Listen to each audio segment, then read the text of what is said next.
Hey guys, it's been a long time, like almost 2 weeks I think since I made a video. I'm better from being ill, which is nice, and I'm gonna do the review of The Rundown, which I was supposed to do. Um, and I'm sorry that I haven't made more videos. I'll try to get back on the schedule. But anyway, so Jake and Neil, you guys were curious why I made you watch The Rundown, and there's so much I want to talk about. Let's see. I think it's a phenomenal movie in that it's completely mindless. Like the bad guys are so two-dimensionally bad that like there's no moral complexity to the story whatsoever. It's these are the good guys, these are the bad guys. Let's root for the good guys. And I I think that's something that most Americans can appreciate.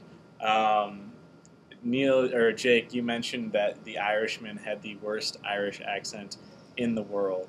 I must admit, I didn't notice that the first time I watched it. I thought he had a weird accent, but I like wasn't questioning it as being illegitimate. Maybe because I don't really know all of like the subsets of different accents.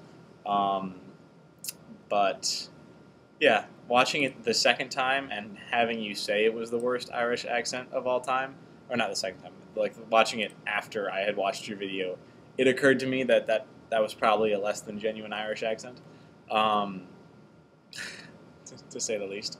But I don't think for the intended audience it really ruined anything.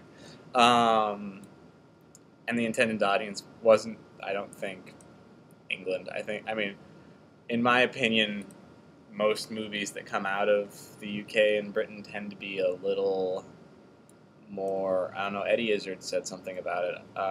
He said they're much more subdued or subsumed, or um, they're not as action oriented, I guess.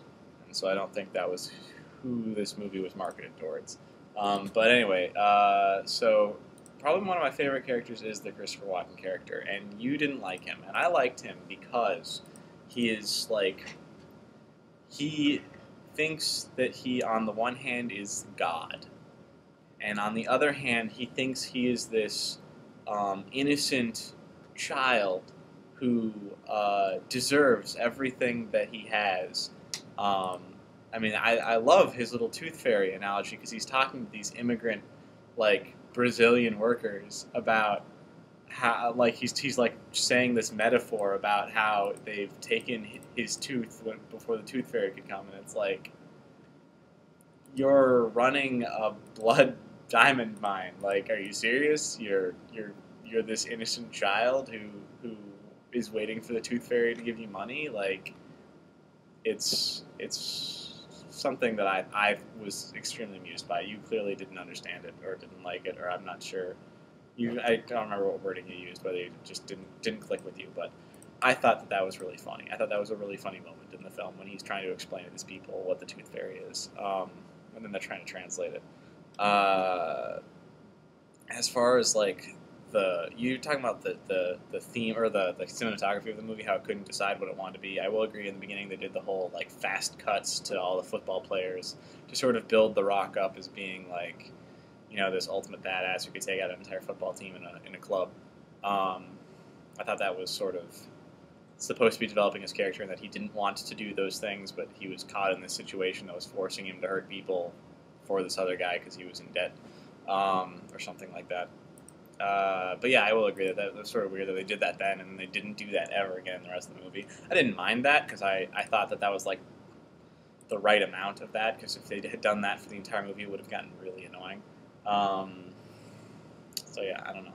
It's not a great movie, but it is one of the better like mindless action films out there. And I feel like we didn't do it. Like I think that if I hadn't thrown that out there, we probably wouldn't have done a mindless action film. And I kind of wanted to get back at you for forcing me to watch Mr. Nanny.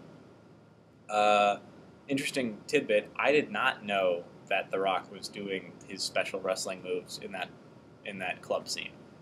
So that shows how much I guess you know about wrestling and I don't. I don't really. I've never paid attention to that. So that certainly didn't take me out of the movie when he did some move or other in the bar scene. I thought it was just a standard action sequence for me. As far as the Irishman who was having the weird religious experience while at the end of the movie. That was a little over the top, but like he did mention something earlier about having faith when they were landing the plane.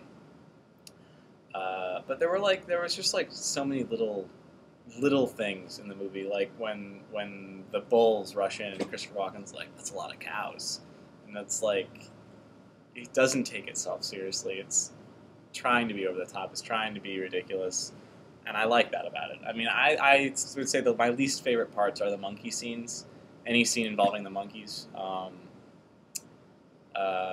And there were times when I don't even remember the actor's name, but the little archaeologist dude, where he was just annoying as hell. I'm not gonna argue that, one way or the other, but it was just didn't bother me, I guess, as much. I would definitely suggest anyone watch this film. It's a film that you can certainly put on and have it like on in the background, or you can put on and watch it with friends. It's not a film to watch on your own, I don't think. It's definitely a watch with friends to laugh at how ridiculous it is. Yeah, I'm gonna stop because this is not. I didn't really plan this out as well as I should have. I'm trying to get back in the swing of making videos, so I'm gonna post this. I'm actually recording this on Monday, but I'm gonna post it on Tuesday because Jake, you post on Mondays. So see you guys on Friday. Later.